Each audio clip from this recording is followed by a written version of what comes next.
Hey guys, most welcome in our channel. जैसा कि आप सबको पता है 2021 के सारे बैंक के एग्ज़ाम जा चुके हैं और आगे ग्रेजुएट्स के पास दो अपॉर्चुनिटी है। पहला तो सीजीएल का और दूसरा ईएसआईसी का। लेकिन अच्छी बात यह है कि ये सिर्फ ग्रेजुएट्स के लिए ही नहीं बल्कि 12th पास और 10th पास के लिए भी अच्छी अपॉर्चुनिटी है।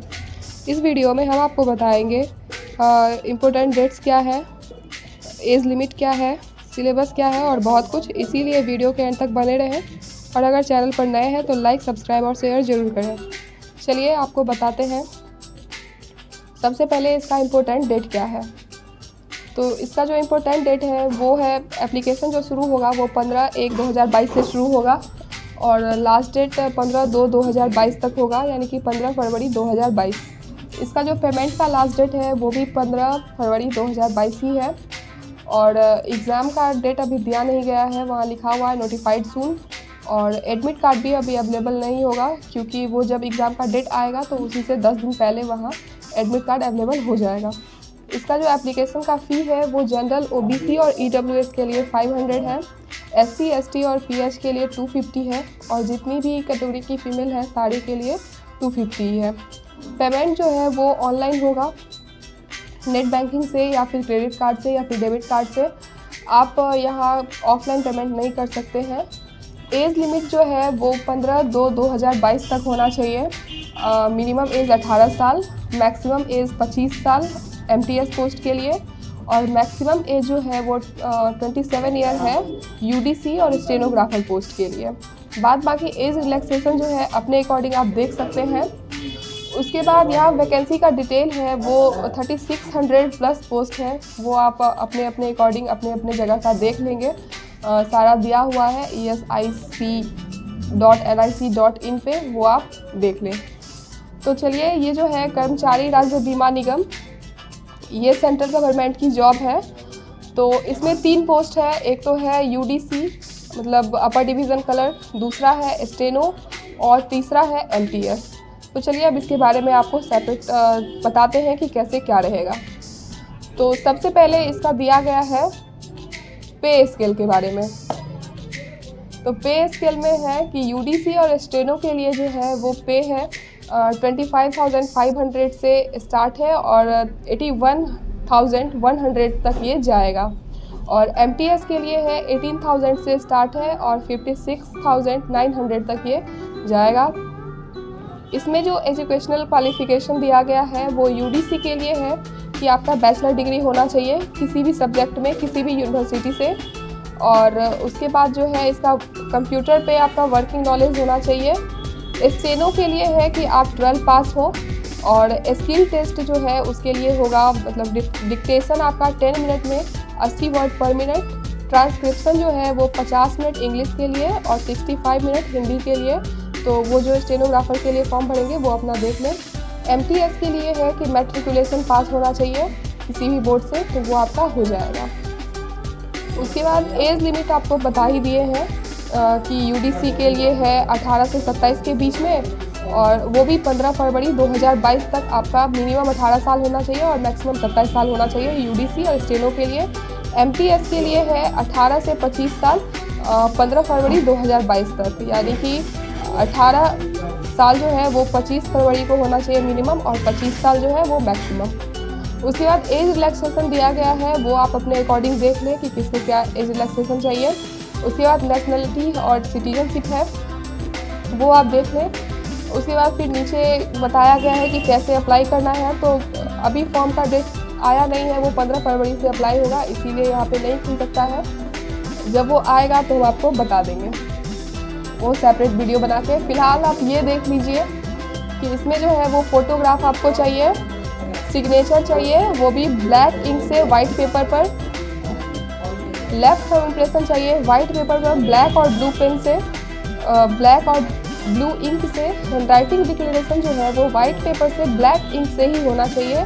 टेक्स्ट आपको नीचे दिया गया है, वो आप देख सकते हैं, लिखा गया है आई, उसके बाद नेम है कैंडिडेट का, वहाँ से स्टार्ट करके व्हेन रिक्वायर्ड तक, यहाँ तक आपको लिखना है वाइट पेपर पे ब्लैक पेन से। उसके बाद कुछ खास है नहीं वैसे। फिर एप्लीकेशन रजिस्ट्रेशन है, तो ये सब आप देख सकते हैं। जब स्टार्ट होगा तो इसका सेपरेट वीडियो बना दिया जाएगा, आप देख लेंगे। फिर यहाँ पे फ़ी दिया गया है, वो बता ही दिए हैं। फिर यहाँ पे मोड दिया गया है पेमेंट का, सिर्फ ऑनलाइन ही होगा। फिर डॉक्यूमेंट जो है वो सारा स्कैन करके अपलोड करना होगा, वो सब बताया गया है। उसके बाद सिग्नेचर है, लेफ्ट थंब इम्प्रेशन है, वो सब आप देख लेंगे अपने अपने अकॉर्डिंग। फ़ोटो आपका कलर होना चाहिए और वो भी रिसेंट वाला, वो आप अपना तैयार करके रख लें। 15 तारीख से फॉर्म जब स्टार्ट होगा तो आपको लाना पड़ेगा। उसके बाद उतना कुछ खास है नहीं इसमें। फिर सेंटर ऑफ एग्ज़ामिनेशन है, तो वो आप जहाँ पे आपको सुविधा होगा उस हिसाब से अपना सेंटर चूज़ कर लीजिए, क्योंकि एक बार जहाँ आप सेंटर दे दीजिएगा वो चेंज नहीं होगा, तो इसीलिए आप अपना देख लें उस सेंटर। फिर यहाँ पे दिया गया है कि स्कीम ऑफ एग्ज़ामिनेशन, मतलब यहाँ सिलेबस दिया गया है कि कैसे कितने फेज़ में एग्ज़ाम होगा वो। तो यूडीसी यानी कि अपर डिवीज़न क्लर्क के लिए जो एग्ज़ाम है वो 3 फेज़ में होगा, पहला प्री, दूसरा मेंस और तीसरा आपका होगा कंप्यूटर स्किल टेस्ट। तो पहला जो प्री का एग्ज़ाम होगा उसमें 100 क्वेश्चन होगा 200 मार्क्स का और 1 घंटा आपके पास टाइम होगा। और उसमें सिलेबस जो है वो जनरल इंटेलिजेंस और रीजनिंग का है 25 question 50 mark, general awareness 25 question 50 mark, quantitative aptitude है 25 क्वेश्चन 50 मार्क और इंग्लिश कॉम्प्रिहेंशन है 25 क्वेश्चन 50 मार्क। सबके लिए आपका 1 घंटा दे दिया जाएगा, सेपरेट टाइम नहीं है यहाँ पे, तो वो आप एग्ज़ाम के टाइम में पता चलेगा। और सारा क्वेश्चन जो है हिंदी इंग्लिश दोनों में आएगा, लेकिन इंग्लिश का क्वेश्चन सिर्फ इंग्लिश में ही आएगा। उसके बाद है मेंस का, तो मेंस में भी सेम वही सिलेबस है, लेकिन नंबर ऑफ़ क्वेश्चन बढ़ जाएगा, 200 का क्वेश्चन हो जाएगा और 200 मार्क्स का होगा और 2 घंटे इसके लिए आपके पास टाइम होगा। फिर आगे है फेज़ 3। फेज़ 3 में है कि जैसे कि यहाँ कंप्यूटर स्किल टेस्ट है, तो preparation of 2 power point slide है 10 मार्क्स का, typing matter on MS word with formatting वो है 20 मार्क्स का, और preparation of table on MS excel with use of फार्मूले तो वो है 20 मार्क्स का, यानी कि टोटल 50 मार्क्स का है। 30 मिनट आपको टाइम दिया जाएगा, उसमें करना है। उसके बाद आप स्टेनोग्राफ़र के लिए देखेंगे, तो स्टेनोग्राफ़र का जो है वो 2 फेज़ में एग्ज़ाम होगा, फेज़ 1 फेज़ 2।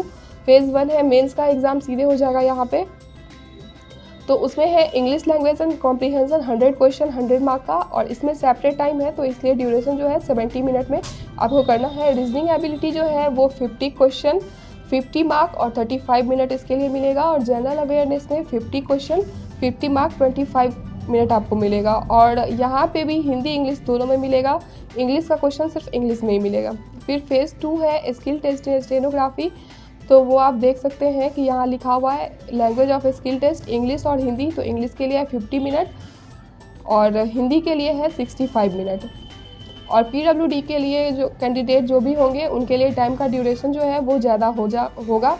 फिर यहाँ पे मल्टीटास्किंग स्टाफ के लिए दिया गया है, तो इसका भी सिलेबस है सेम टू वो UDC जैसा ही है। इसमें भी आपका 100 क्वेश्चन होगा 200 मार्क्स का, 1 घंटा टाइम दिया जाएगा। और फेज़ 2 में होगा मेंस का एग्ज़ाम, जिसमें 200 क्वेश्चन होंगे 200 मार्क्स का और 2 घंटे आपके लिए समय होगा, तो ये आप देख लें। उसके बाद फिर है कि इम्पोर्टेंट इंस्ट्रक्शन टू कैंडिडेट्स, जिसमें कि ये बताया गया है कि आपका जो है फॉर्म ऑनलाइन ही भरा जाएगा, ऑनलाइन ही सबमिट होगा, पोस्ट और हैंड प्रिंट आउट कहीं भी भेजना नहीं है। वो सारा डॉक्यूमेंट आप ही के पास होगा जमा, जो भी प्रिंट आउट आपको मिलेगा वो आप अपने पास ही रखें। उसके बाद है कि आप किसी भी पोस्ट के लिए बस एक ही फॉर्म भरेंगे, सिंगल पोस्ट के लिए आप सिंगल एप्लीकेशन ही डालेंगे। उसके बाद यहाँ पे एक और इम्पोर्टेंट चीज़ है कि जैसे आप तीनों चीज़ के लिए भर सकते हैं, जैसे कि स्टेनो, UDC और MTS तीनों के लिए अप्लाई कर सकते हैं, सेम रीजन से भी और डिफरेंट रीजन से भी या फिर डिफरेंट स्टेट से भी। जैसे कि अगर UDC के लिए आप कहीं से और से भर चुके हैं तो MTS के लिए कहीं और से भी भर सकते हैं। उसके बाद सबसे ध्यान देने वाली बात ये है कि एप्लीकेशन जो है एक बार सबमिट होने के बाद कुछ भी उसमें मॉडिफाई नहीं होगा, इसलिए सब कुछ देख के ही फॉर्म भरें। और उसके बाद कुछ खास है नहीं। उसके बाद सारा कुछ जब एडमिट कार्ड आएगा तो आपका कॉल लेटर डाउनलोड कर लेंगे, रिपोर्टिंग टाइम वगैरह उसी पे लिखा होगा, वो सब आप देख लेंगे।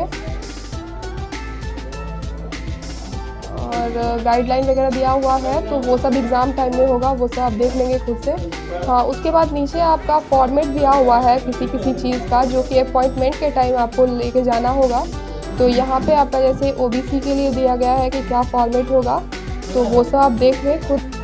थैंक यू दोस्तों। अगर इससे रिलेटेड कोई भी क्वेरी हो या तो दिए गए नंबर पर व्हाट्सएप कर सकते हैं या फिर कमेंट बॉक्स में पूछ सकते हैं। अगर वीडियो अच्छी लगी हो तो प्लीज़ लाइक, सब्सक्राइब और शेयर ज़रूर करें।